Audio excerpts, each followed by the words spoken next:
Live? Hey, welcome back to 24/7 Moms Live, the unstoppable living conversation with Trisha and Steve, and it's a pleasure to be here today. Why do you laugh every time I say that? Because every time you say pleasure, it just makes me laugh. I don't know why. Well, it's... We have to find a new word for you. Okay. What should I say? I don't know. I'll think about it. Hey, welcome back, everyone. It's so good to be here at 24/7 Moms. I'm glad I'm here. Anyways, well, welcome back. It is Wednesday morning, and oh my gosh, I accomplished a goal and now am paying the cost of accomplishing that goal today. So I joined a new gym about maybe 6 weeks ago, 8 weeks ago. Yeah. This new gym in Good town. gym. A good gym. I really like it. It's called Innovative Fitness.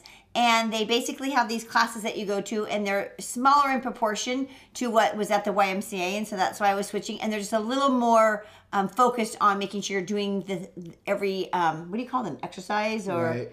every whatever It's thing. kind of like a high-intensity interval training. Right. Different stations. And they, I feel like I used to go to a personal trainer, and I feel like I'm almost getting the exact same response from a personal trainer, but it's in a group setting, right? Anyway, so I started going, and classes are only at a certain time, and there aren't a ton of them. It's like, you can go to the 5:30 class, you can go to the 7 o'clock class, or you can go to the 9 o'clock class, and then it's like one at 5 o'clock in the evening, and maybe there's one in the middle of the day, but middle of the day for sure is not going to work for me. So I first started by going to the 9 o'clock class, and that was great, except for what I've discovered in having high school children wandering my halls these days is that my life is condensed down to just a few hours a day. Meaning they get up basically when I was getting up, right? Like I get up at 6, they get up at 6. They go to school at 7, and then I would go work out, and I would get home, and it's like I'm getting home at 10:15. By the time they would go to school, I would do my house chores, making the bed, preparing dinner, whatever it was I needed to do in the morning, and go work out. I was getting home around 10:15, 10:30. So 10:30, 11:30, 12:30, 1:30, they come home about 2:15. I was getting about 3.5, 4 hours a day to get work done, to do errands, to do anything else, because I like to be home and available and present for my children when they come home. Nope, they don't sit here and talk to me for 4 hours after school, but I don't like to be occupied with work or other things, right? When my kids were little in their elementary school, I could go all day. Like they didn't get out of school till 3:30. And they went to school at 9. They got up after me. Just was a lot more hours. I realized I have less hours in my day right now, alone as a mom. So anyways, I decided when I joined this gym, my goal was going to be this 5:30 class. And today I went at 5:30. So I started slowly weaning myself to getting up earlier. Did you get there on time? Oh, I was 5 minutes early. And it officially starts at 5:30, huh? Yeah, so basically set my alarm for 5 o'clock in the morning. My brain just doesn't work like that. Let me tell you, when that alarm went off, I had to make a choice because I was like, and we don't typically use an alarm to wake up because our bodies are used to waking up between 5:45 and 6 o'clock. But that just moving it that little bit of time. So I set the alarm. I've been setting it for a few days at 5:30, waking up, not really getting out of bed, laying there on my phone like this, looking at email, looking at things. And I decided this is it. Wednesday's going to be my day. I'm going to do it. So my alarm went off at 5 o'clock, and I was like, oh, really? Like, I could just close my eyes. If you just tell me, I'll kick you out. No, I don't need your help. I'll be glad to help you do that. I know, I'm sure you would. I'm sure you would be glad while you're giggling at me going.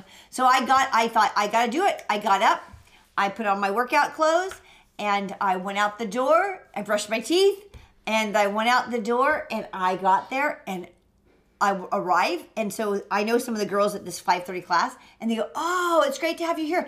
Is this your first time?" I'm like, "Well, my first time coming at 5:30," and they're like, "Did anyone tell you that Wednesdays are the hardest day?" I'm like, "Oh no, really?" So I chose the hardest day to go, but let me tell you, it was awesome, and I'm feeling great that I got it out of the way. I don't have to work out. That's a nice thing. It's like you already got out of the way, and I know that I got to go work out at 4 o'clock today. Yeah. And it's like, it's a big chunk of Just my day. think, if you went and worked out with me at 4 o'clock today, you could still get another hour in, or you could come home an hour earlier and be with your family. It's kind of baby working out, though. Oh no, not today. Let me tell you. I'm just teasing. No, it's a really good workout. It is. But I like today I'm going to focus on some major muscle parts. And so I know that that's an all around. I wish I could do both. Well, today, what did they kind of focus? Well, today it was different intervals. Different stations. But let me tell you, some of these, first of all, let me, disclaimer, I'm the worst in the class. I struggle even trying to do the number that they ask you to do of each interval. I'm like, oh, are you kidding me? But I did it. And that's the whole point of it is I have decided I'm going to be humble and I'm going to go and I'm going to be the worst in the class, but every day I'm going to do that 1% better. I'm going to try just a little harder to lift a little bit more or do a few more repetitions or whatever it is. I'm going to keep going. I'm not going to feel bad about myself that they're doing 50 and I'm doing 30. Hey, listen, I am so proud of you that you're thinking like that because what does it matter what they think? How are they going to affect your life? No, they're not. What's important that's how we live our life half the time, worrying about what other people think. Yep, and I'm going to tell you something, ladies.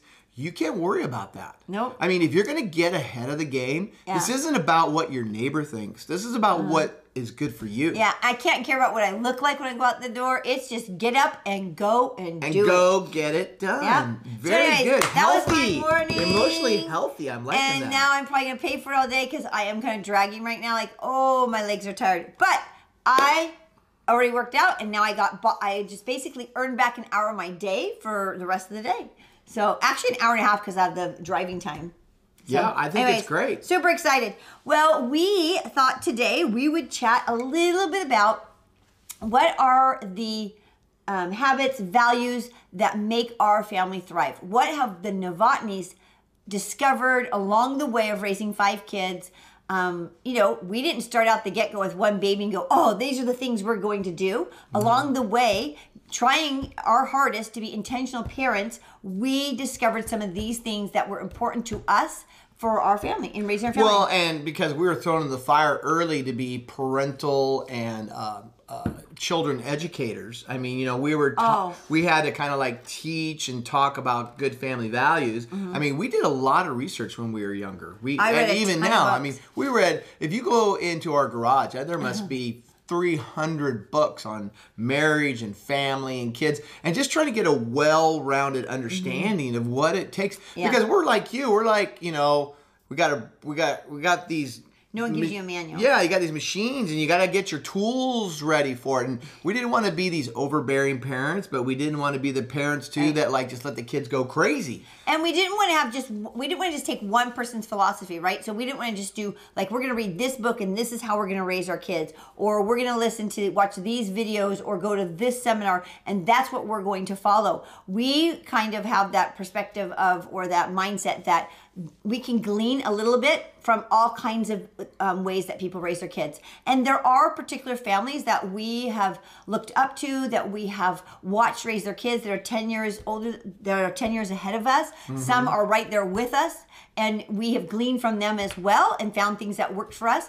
Everything that we talk about doesn't mean it's going to work for you. It's what has worked for us, and we just want to share our experiences because maybe it's something that will help you along this journey. Right. I found that one of the healthiest ways to help you guide your journey is just to find a few mentors, families that you find are... You look at them and you admire their family, and don't think everything they do is perfect. Right. They probably do some weird stuff too. Yeah. But pull out the things that are healthy in them and learn from that, because it'll make a huge difference. This whole raising children and getting them out the door to be launched on their own. It's the biggest task you'll do your whole life. Yeah. And it's a lot of fun along the way. It really is. I mean, it can be great. There's those terrible twos and there's those time of diapers. Man, I'll never forget the day when it was like our last diaper ever. Really? Yeah. I don't remember that. Oh, yeah. It was, pull-ups. I guess you don't totally count those, but... Man, it was great when we didn't have to do diapers anymore. And then remember we didn't have to pack them and take them with us. Remember? Right. And then when we had, Trish had to have the most space shuttle design strollers, right? And we had to have one that fit 2, where it's like this big in your van. You got to have a special car just to carry the stroller. And then I remember the day we went down to just 2 umbrella strollers. Oh, really? Yeah.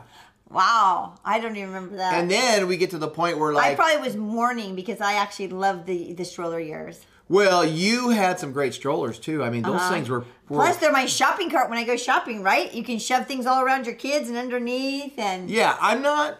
I'll never forget. It sounded like I was downing it. I'm not. I never forget going shopping with my girlfriends and we're all like, we need a stroller just to push through the mall without our kids in it.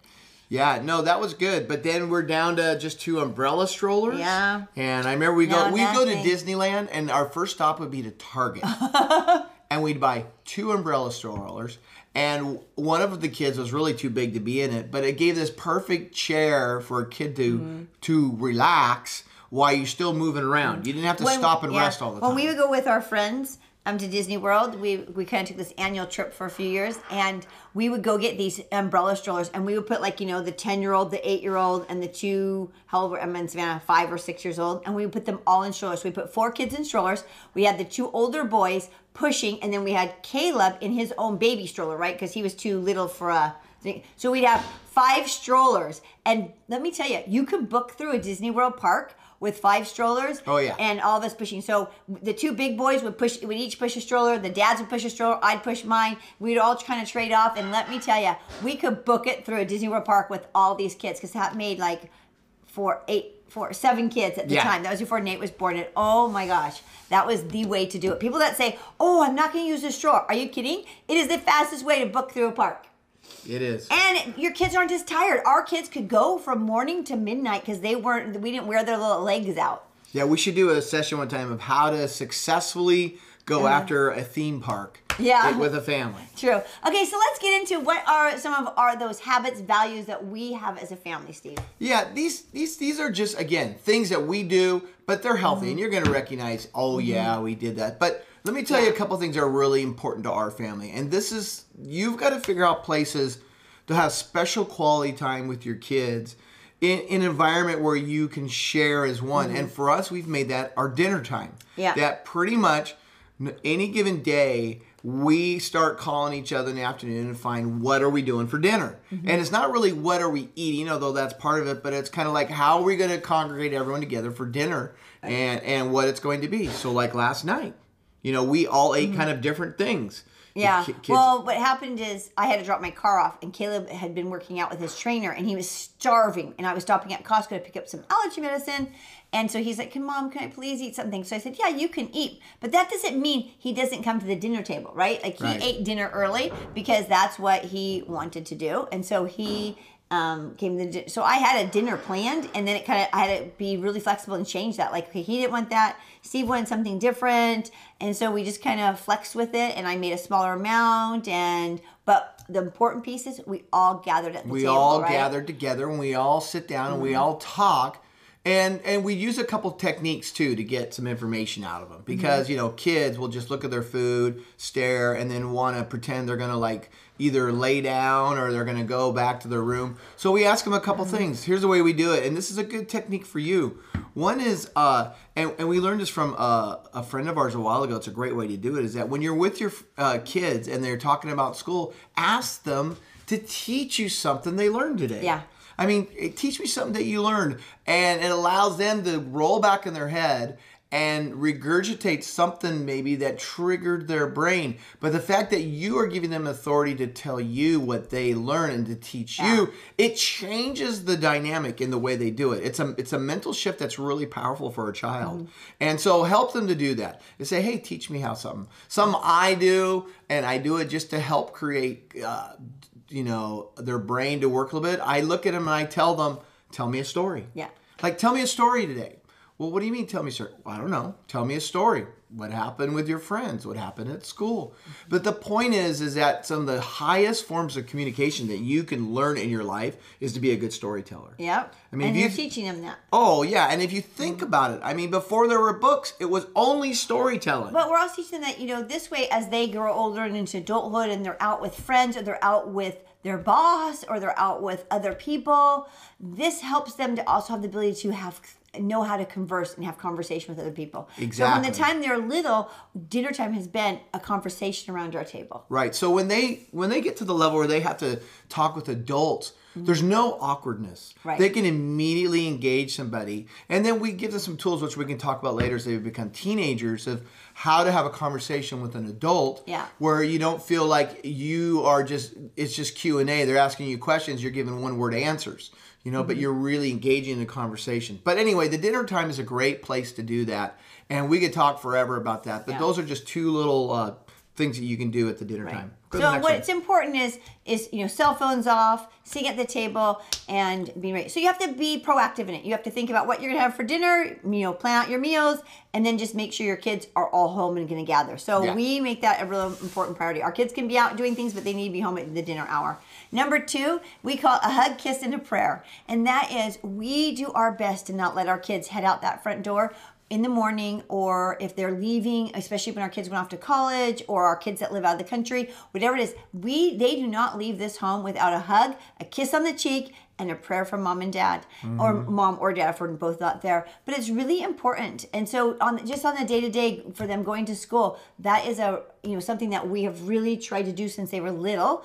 And on a trip, we all gather into the car and we'll pray. When one of our kids is heading out the door and going on a trip, we try to gather the whole family together for that hug, kiss, and a prayer moment. But that's just been a real tradition, I guess. Well, what's happened now is that our older kids, particularly that live overseas or far away, but when they leave, they will not leave until the whole family gets together, and we bless them on their trip. We bless them on their way, and we give them a greeting, and we tell them we love them. A funny little story is, and I don't even know if it was intentional or if it just out of habit or out of value. I don't really know. But when Savannah got married, and the very next morning, they came back home to our house. We were all here having breakfast. We're exhausted from this wedding.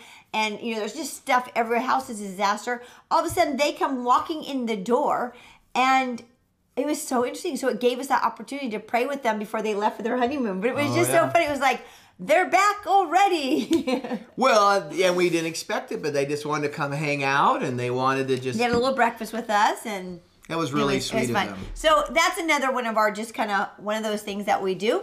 The third, these are in no particular order, by the way. These aren't of any importance or whatever. Another one, and we might not get through all of them today, so we might share some more with you next week, maybe. Another one is, I call it the Yes Mom, Yes Dad. And I've talked about it a lot when I speak at different mom groups. And that is that our kids hear the word no from us so much as they're growing up, right? No, don't, from the time they're little, no, don't touch this. No, don't do this. No. And then as it gets older, no, you can't go there. No, you can't do this. No, you're not allowed to have that. It's just no. So I do my best to counteract that with being the yes mom. Where can I say yes? And as much as possible saying yes to things that I can. So yes, I will be the one that drives you to school, right? Yes, I can pick you up from school. Why? Because that gives me that time, that interaction time with our kids. Right. Yes, he right now often will say yes to our youngest who's doing college while he's in high school and happens to be on the same side of the town where Steve does most of his work. He'll say yes when Nate calls him and says, want to do lunch, Dad? Yes, we can do lunch. It sometimes means I have to drive 30 minutes out of my way to go meet with him for about 30 to 40 minutes because he's got to get back to school. But yes, because I got my son for 30 solid minutes to spend some quality time with them and really to have that moment of connection. It's super important. Right. And yes to yes, I'll take you shopping to get that item you need. Yes to your friends coming over. I've had Nate ask me as late as like 11 o'clock at night, hey, is it okay if so-and-so comes over and spends the night? Absolutely. Sure. Yes. Because there's so many times I say no to him going someplace, right? Like, nope, you're not going there. We don't do that.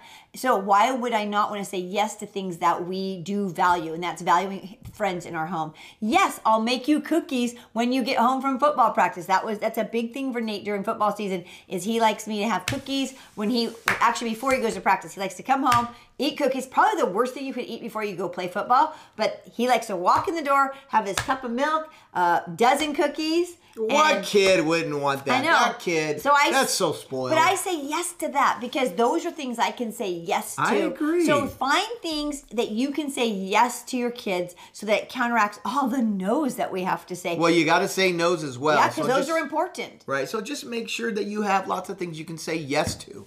And if you're tired and, again, as we say this, you can sometimes have kids that just cause you to always say no and be upset. And so, again, you got to figure this out, but you can do it. Every kid has hope and is salvageable. Well, and you can say yes to simple things. Like, yes, you can stay up 10 minutes later than bedtime, right?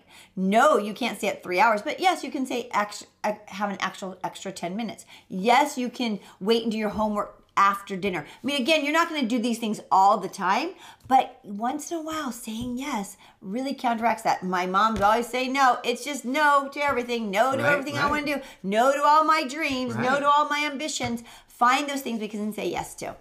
Okay. You have anything more to say about that? Well, we should do maybe one more, okay, and then we'll save the rest because they're just good ones. So this is something that we have found in our family that is just really important. And Trish and I have to respect this rule as well, because this is something that's really more mimicked. It's more caught than taught. Yeah. And that is that when you are in this household or wherever you're at, you honor and serve one another. Meaning that you show no disrespect because you're diminishing someone's value. So a couple ways we do that. We don't say shut up in our home. We don't tell each other to shut up. That devalues somebody. Saying what they have to say brings no value in our life, and it's not worth listening to. And the other thing is we treat each other with respect. Now, we have 2 boys who are teenagers, so that does mean a little romping and rolling around, and sometimes it can get out of hand. It get a little out of hand, but there is a level where you honor somebody and dishonor, and it's teaching your kids how to honor people with respect. So it literally expands from the family, that when they go out into the real world, if you will, and they're with you publicly, you don't ever have to worry about them doing something that would be disrespectful or would be harmful in the sense of just saying things that would be so bad that would show things, because they already do these things in their own home. Right. And so, I don't know, you want to get some more comments? Yeah, I think you're just trying to, like you said, it's caught more than it's taught. But it is those little reminders of, hey, we're going to speak life to each other. Hey, you're not going to treat each other like that way. Hey, there is a lot of that, especially when, it's been very different for us. We had a boy, then girl, and then 2 boys. And 2 boys together are a lot different, especially when they're close in age. Our boys aren't even 2 years apart. And so they definitely know how to push each other's buttons. Oh, yeah. But when it comes right down to it, they know it too, and they have each other's backs. And I think that's the thing we have said to our kids all the time. These are your best friends. When Caleb and Nate were little, they would say, that's my best friend. That's my best friend. And it's important that they know they're going to have, these are the friends they're going to have the rest of their life, right? They may have friends that they'll have their entire life. Our daughter Savannah has a best friend since they were born, and then they will probably be best friends until they are old and barely talking, right? Okay, but very few times in your life do you have a friend like that. But your siblings are that. They will be there. And so we tell our kids all the time, these are your friends. You need to love each other and respect each other and care for each other and have each other's back. And so those are the things that just over the years there. Are they perfect? No. Do they get mad at each other? Yes. Okay, do they get frustrated? Absolutely. Part of the secret, and we can't get into this now, but just so you understand how this works well, is part of the secret to make this happen is that as a married couple, if you're married, this is really important, that when you have arguments or you have issues, or maybe it's about discipline, that you are saying one voice in what you feel and do, and that your kids are always watching, are you respecting your spouse? And if you're a single mom, it's different, but then they need to know, are they respecting the elders that are in their life? And their friends and the people they work with. That's right. It's in every area of your life. Are you so the adults in the house have to be sensitive to how they talk about other adults. And are they, there's a fine line between teaching a kid how to respect something and then speaking smack about somebody else.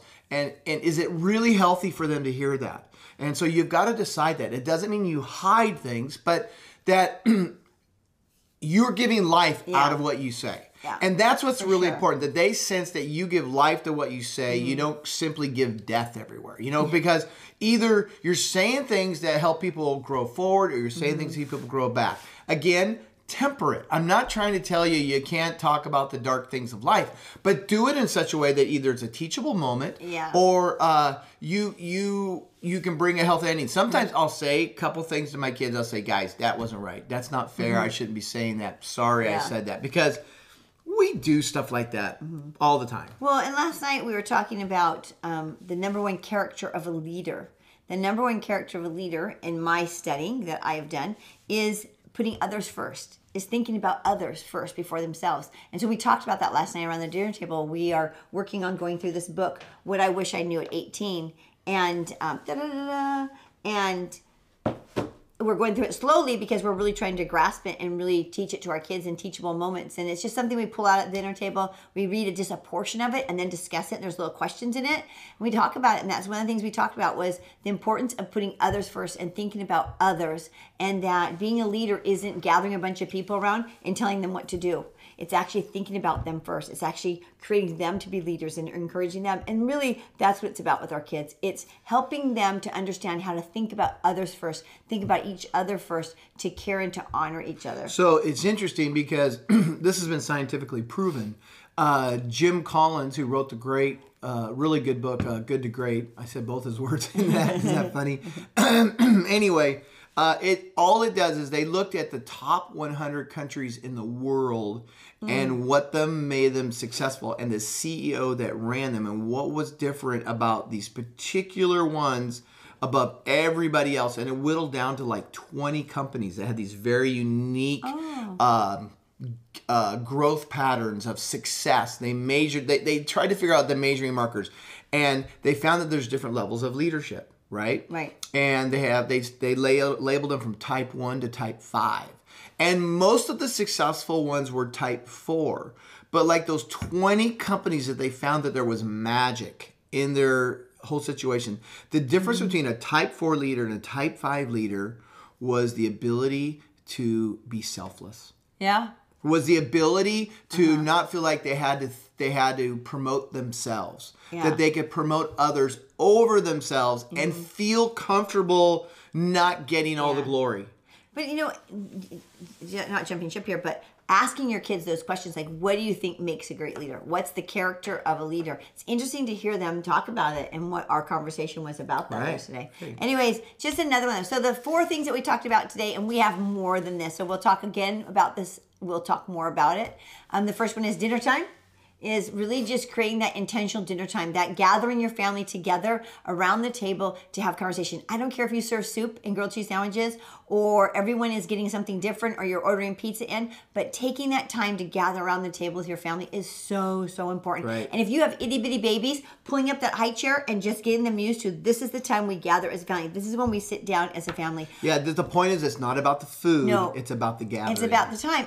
And you know what? Maybe 5 o'clock doesn't work for you. Maybe 6 o'clock doesn't work for you. Maybe your husband gets home late at work. Maybe it's 8 o'clock. And maybe you're a family where you guys work crazy late night schedules, so maybe it's breakfast. But finding that time to gather around the table. When the kids were little, at one point we were homeschooling, we would meet up for lunch sometimes because he was a pastor and our nighttime schedule was absolutely crazy. So we would meet up for lunch and we would gather around that table for lunchtime with our kids. So number 2 was a hug, kiss, and a prayer. And that is just always acknowledging your kids when they're leaving, just really empowering them when they walk out of your house, that you stopped and took that moment to say goodbye, that you love them, and if prayer is part of your life and your family, that you just do a little prayer over them, just a prayer. And that's a security thing for our kids as well. And then it was the yes, mom, yes, dad, finding ways to say yes to your kids so it counteracts all the no's that are important to say to our kids. You got plenty of no's you got to say as well. Just make sure you got lots of yeses to go along with it. So I'm not just saying be this pushover mom or dad. I'm saying find areas you can say yes in, right? Like today I said to Caleb, yes, I can take you to get a haircut on Friday.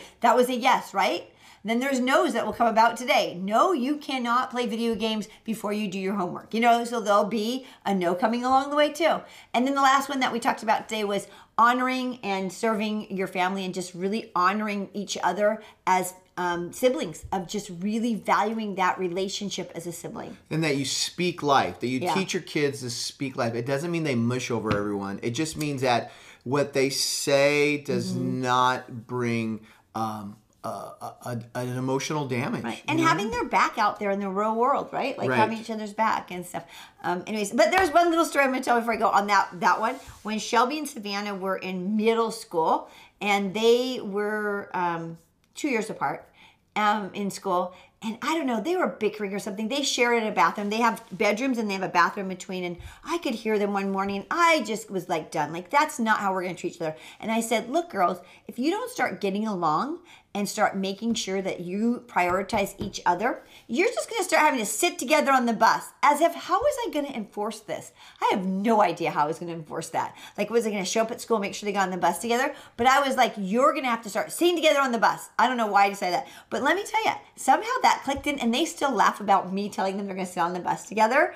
And they really realized how important it was to love each other. And those girls have each other's back now.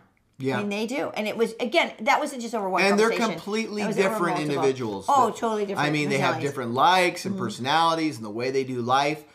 But that whole idea of family is important. Yeah. That value is instilled in them. And they have learned to value each other's gifts, too. I'll remember when Savannah was little, and she said to me, I hope one day I can be as good of an artist as Shelby. She's so good at crafts and art.